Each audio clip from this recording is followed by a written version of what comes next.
I think the best way to start is to show you what the Imaging Research Center does. You will quickly understand that I don't know very much about GIS. I have a Mac, by the way. But we do work with faculty and outside clients who are very much interested in GIS, and we work interdisciplinary across the entire campus with the geography department, with computer science, with visual arts, the history department, all these kinds of things. So let me just run through some of these examples. We've been around for 30 years. We're a large digital media center that looks at new technologies, but the whole purpose is to take important content and make that compelling to a general audience. And we just finished an iPad app for the National Academy of Sciences. It's geo-referenced. As you turn it around, you can see their golden dome in the history of science as they thought it looked like in 1920. This is right on the mall at 22nd Street. Another iPad app that plays quietly during symphonies. We do digital puppets. This is an iPad app. These are all written by hand. This is with the Field Museum out of Chicago. We scanned a skeleton and are doing an animated documentary on the whooping crane. Euphoria is about what makes you happy in your brain, looking at contemporary neurological science, that it's actually happiness is something that they can now study. We have contracts with NASA Goddard to do earth science explanations and education. We also visualize upcoming satellite missions so they can pitch it to Congress and try to get funding. Science on the Sphere, really interesting, complex problem for projectors projecting spherical images onto a sphere. And we've done a number of them. The bottom image here of cranes wraps seamlessly around that sphere. Cal is the political cartoonist for The Economist magazine out of London, and we've done a lot of 3D caricatures for him. This is obviously 10 years ago. A digital puppet. We do a lot with digital puppets. This is a very complex zoetrope that uses strobe lights, and you can walk through it, and you're in an animated world.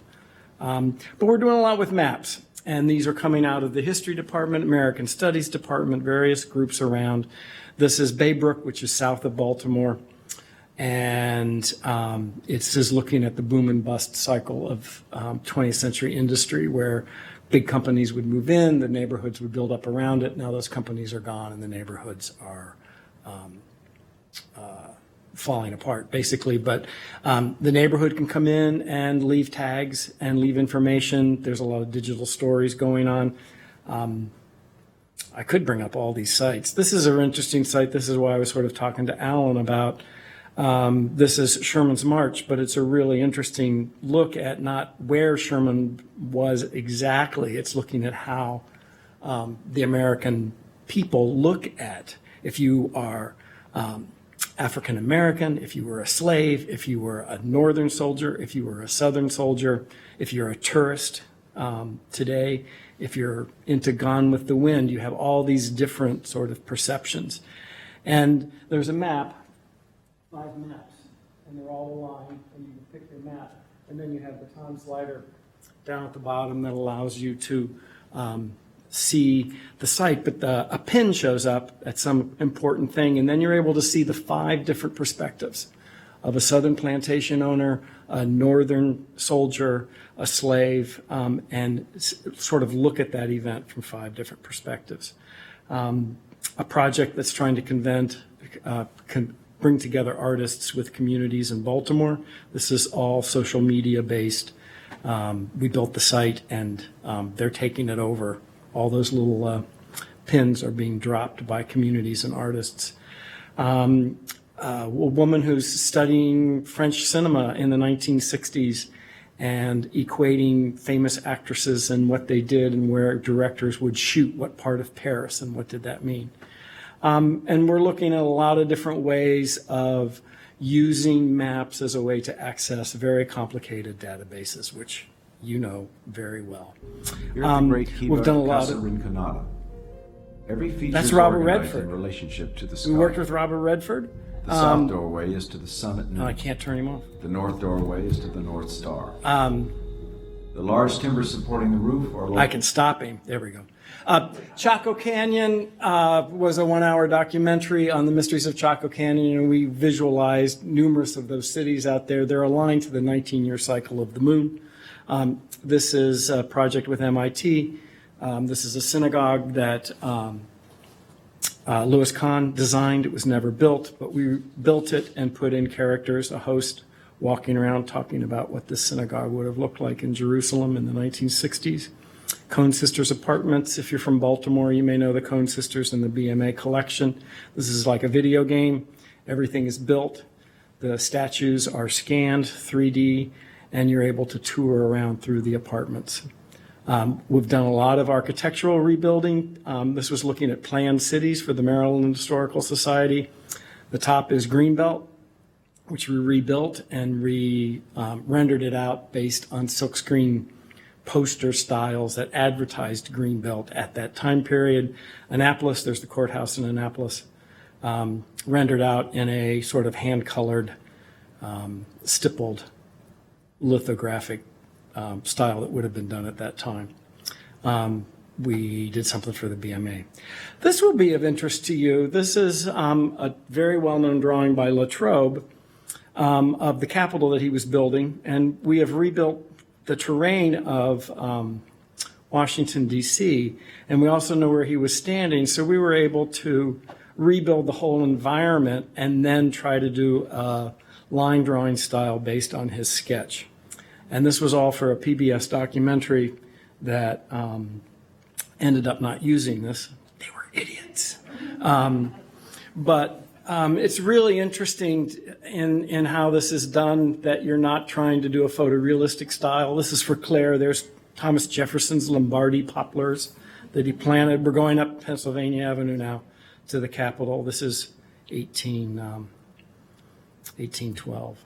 A lot of you may have seen this. This is what we were sort of well known for about 5-6 years ago. We rebuilt Washington. If you know Don Hawkins, great guy to work with, and Peter Cherico out of USGS worked on this. But here's a contemporary picture of Washington. We're getting to Baltimore. And we're going to zoom down to the Capitol. You all know Washington, so I don't need to explain to you. I love the map pins, though. Really sort of makes this look. Here's our map. A lot of credit to Don Hawkins on this. But the across the river where Arlington House is, all the trees and everything are really following fence rows and pastures. And then from this, we're able to do classic sort of Hollywood special effects of building in the landscape, making the river muddy. There's the one bridge across the Potomac at that time. And this is what the Capitol looked like in 1812 when the British burned it down. They hadn't even done the center section yet. So this is sitting here. This is about all we've gotten done. If anybody has $1 million or so, would love to work on this for the next 10 years. And this led to doing Baltimore, which was also a major event in 1815. And there was the bicentennial, 200th anniversary. So we got some money from the state, and the Maryland Historical Society wanted us to work on this. So we did a kiosk of trying to determine what Baltimore looked like at that time period. And I think that sort of phased, the first phase, we've been working on this for 3 years. I think we'll work on it forever. We're doing phase 3 right now, sort of self-funded. But again, I'm sort of preaching to the choir here. Maps have become an interface for databases and for telling stories. Google Maps, you use it sometimes to figure out where you want to go, but you may want to know where all the nearest restaurants are. You may want to find out where your friend is. And you can also get a satellite view. And wouldn't that be cool to do that in 1815? This is dated. This is a year ago. If you haven't been to Google Earth and looked at Baltimore, they're flying white dirigibles over Baltimore for the last 3 months, and it is spectacular what they're doing in 3D. But this is Google, and they're taking the satellite data, they're taking their street views, They're taking, I don't know, LiDAR data, something, and putting it all together to create these images. So to do the same thing in 1815, we need a map, and this is the map that we've worked on with numerous departments and individuals and scholars. This is a map of actually how Baltimore was at that time period, not a planning document. And we painted a satellite picture of it. This is hand painted. Every fence row is accurate, maybe, but it's not made up. This is 32,000 pixels across, and in this next phase, we're making it 100,000 pixels across. Still can't pull out bricks and curbs, but at least we can begin to tile this. And this is what we ended up with, is a 2.5 billion pixel image of Baltimore from this particular image, with everything modeled to scale and to detail. So I'll sort of walk through that. What I like about this time period personally is that photography wasn't around. And so it really becomes a thing of sleuthing and detective work. And here's a picture looking sort of near Mount Vernon, if you know where Washington Monument is. And there's this Grand Canyon here. And was there really a Grand Canyon there? And if you stood there, I can't really see over here, but I got a laser pointer. Maybe it doesn't even show up. You can see Federal Hill, and actually I don't think you can stand there and see Federal Hill. So artists were always taking liberties and trying to understand how places looked. Becomes a huge research thing. This is Federal Hill.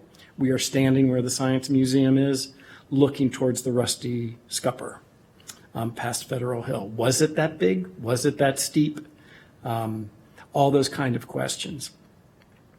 This is my favorite picture. This is the original courthouse. And that was ground level. And that was on Calvert Street. And Baltimore was growing so fast. It was the fastest growing city in the United States at that point. And they started leveling it. So they just built a tunnel underneath it and put it up on stilts and dug the ground away from it. So was it that steep? It's impossible. You look at the bluff there and that little Fells Point, like, we're in the Alps. We're not in the Alps. So trying to sort of figure out where we are. So we use maps and all the classic GIS stuff, rubber sheeting, georeferencing. This is a Winder map that was drawn up for the defense of Baltimore. Hanna map of 1801. And what you can begin to see is they were already moving a lot of dirt. This is where the courthouse is that they dug down. You can see that the river used to be an oxbow. So I had the impression that in the 1800s you wouldn't be moving that much dirt, but they moved a lot of earth in the late 1700s. Here's a map from 1792, A.P. Foyley, and you can really see the Oxbow River up there, and that even in 1792 they were straightening it out. And so we're using this data. Here's a great thing from 1845 that was actually beginning to show some topographical kind of detail. That's obviously the hardest thing. This was our Bible, basically. This is the Poppleton map from 1822, but it's a planning document. You have no idea how big Baltimore really was at that time period. So you're trying to determine where the houses are. We use Sanborn maps, the insurance maps from the mid 1800s. And then this is what we use to do the topo work. And we learned this from Don Hawkins and Pete Chirico, that it's better to go later in time. This is 1897, because the topo lines are more accurate. And you spend the time trying to erase man-made features, like cut out every road, all those kinds of things to go back, versus trying to find some primitive topo map from the early 1800s that's probably not surveyed very well. So all these topo lines are scanned by hand, and all the roads are erased. Huge amount of work. There's a few people in here that would understand how many hours it takes to redraw all these lines and remove every road, dam, railroad, everything there. So this creates eventually the terrain. Figuring out where streets actually ended, we use the Baltimore directories that would list every house And this is our map that begins to show what areas were really developed and what areas were under construction. You can see the topo lines are in there. And now it comes time to do the buildings, which there's probably a few architectural historians in here, and you can begin to understand there's 3,000 buildings in Baltimore at that point. And are we just going to make one and copy it 3,000 times? No, we really wanted to do this fairly accurately. So I just picked one here. This is the African Bethel Church. And we know from the Poppleton map that it was on a certain street. But what did it look like? So you start researching. And does it have 2 windows across the front? Does it have 3 windows across the front? Does it have arched windows across the front? What does the tower look like? And it's all conflicting information. And then you start reading. And you realize when it was rebuilt and when it was torn down and when the additions were put on. Then you try to find more images of it. Try to find plats of it. And then there it is. Barely discernible, just a little building tucked over there in the corner. But it's accurate.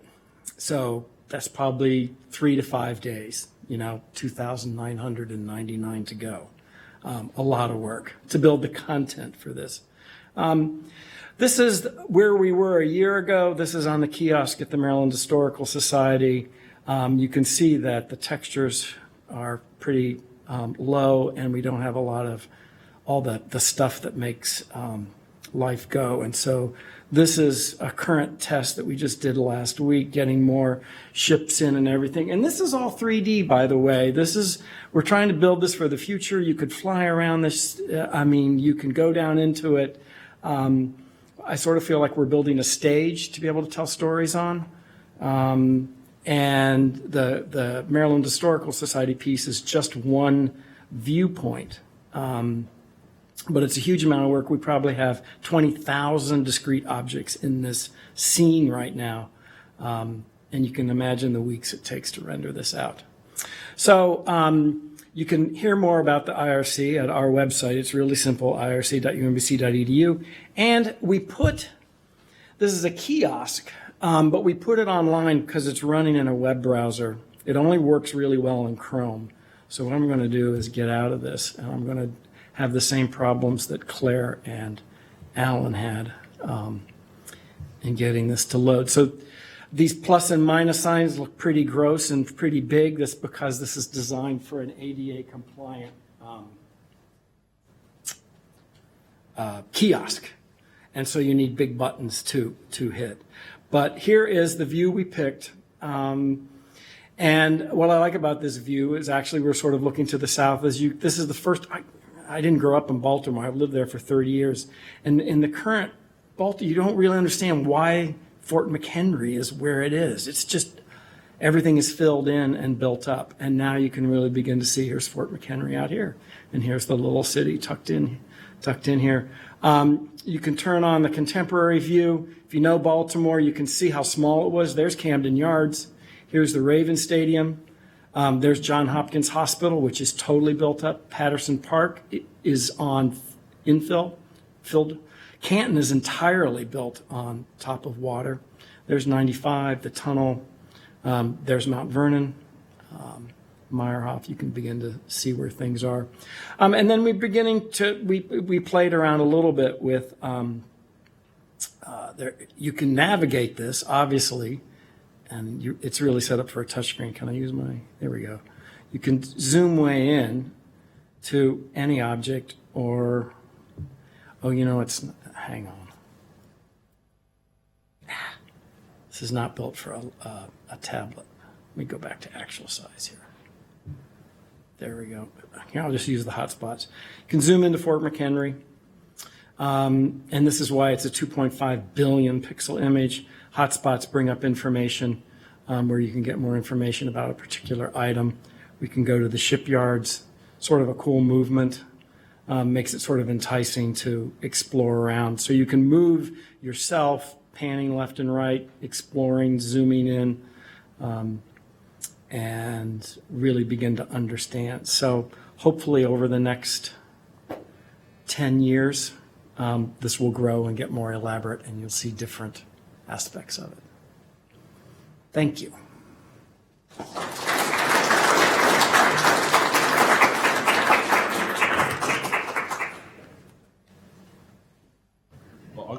question before everybody else does. So what you said this is going to continue. So what, do you already have funding for a few more years? No, we have no funding right now. I'm pulling this together from other sources that I have access to.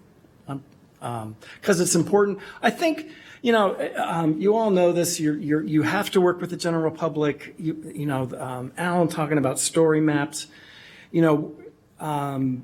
We need a good story.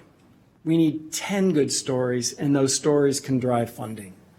No one is going to pay a lot of money to build Baltimore just to have a picture of it. But if you wanted to study the Civil War, if you wanted to study the Underground Railway, understand malaria and the spread of disease, if you wanted to look at banking and tobacco, or, Fells Point was called the nest of pirates. That's why the British wanted to burn the city down, because all the what they called pirates, who we're very proud of, by the way, were just totally ransacking the British fleet. And so, that's sort of the compelling nature that could drive funding. But, it's always, the challenge of this has been twofold. One is you have to have the data to even start. And I feel like we're getting close to having the data to actually start telling stories. And now we need to find the stories that would be of interest to people. And can you speak for just a minute, like what's the actual software, the back end, just the technical, 30-second technical side of? ArcGIS is used for doing all the terrain work, the mapping stuff. We have a very convoluted process of how to get the TIN data, the 3D data, a 3D mesh out of ArcGIS into a 3D animation program. It is not simple at all. And we actually have to go through 3 programs. We start with ArcGIS, go to Global Map, then move to 3D Studio Max, and we finally get it into Maya, which is the 3D animation program that we use. And then that's where all this work happens. And then for this particular piece, it's programmed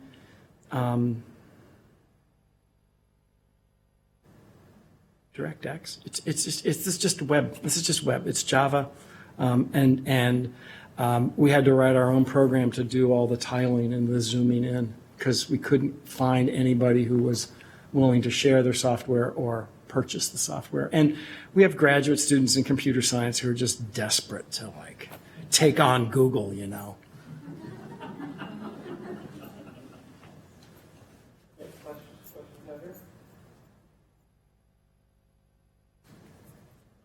So you said that the file is 25 billion pixels. I was just kind of curious as to what kind of, how big is that actual file in like?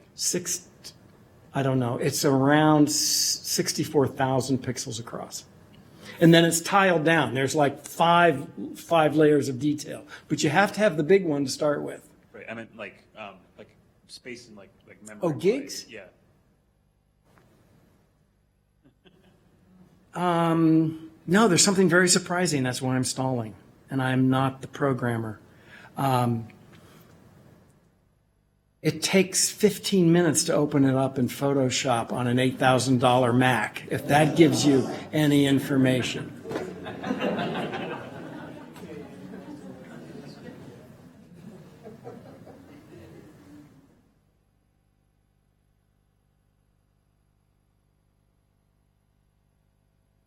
So you're getting all this research for all these very specific buildings. Where are you going to look for all of the details on individual resources for this time period? Are you using the Historical Society, the archives, or everywhere and anywhere?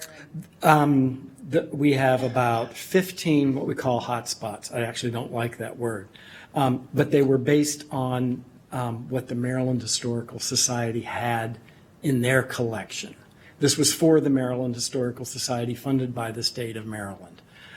And I would have a very different grouping of things that I would like to show. And then once I got into the piece, for those of you who deal with the general public, I find a lot of this stuff fairly dry because they had to use their collection. So you go to shipyards and you get a letter that you can't read, because, and you don't get any cool information about building ships because there was no money to do all the copyright permission to use images and stuff like that. It's a lot.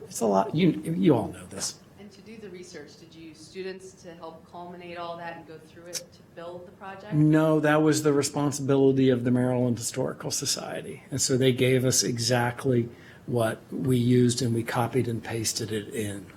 But you're absolutely right. I've had 2 history professors come and they would like to start tackling this.